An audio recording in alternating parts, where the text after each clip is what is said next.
For reason best known to you, you might have created a document with page numbers, and at a point you want to remove the page numbers to only have the text on the document, but you don't know how to do that. Learn how to do that from this video. Okay, look at the work document here. I copied the file from a paper format of this book into this ebook format. All right, but it comes with the page number and I want to remove it. So let's work together to see how you can do that. To do that, just click on a page, any particular page of the document, all right?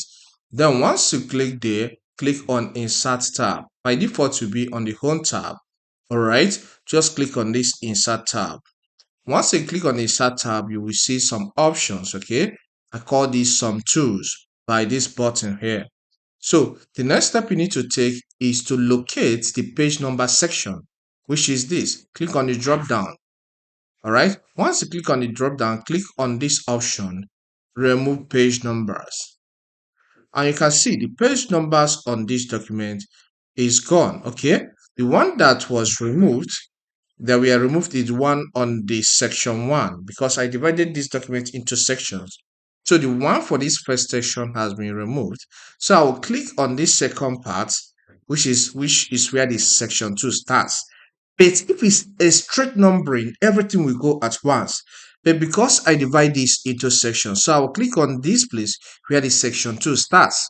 So once I click on where the section 2 starts, in this case, click on Insert tab again. Okay, I'm already on the Insert tab. Then click on the page number section and click on Remove Page Numbers. And you can see all these page numbers in this section 2 are also gone. If this content helps, consider subscribing here. We cover information technology, IT on this channel that cuts across so many areas. So subscribe to learn more. Leave a comment in the comment section if you have any question and hit the like button.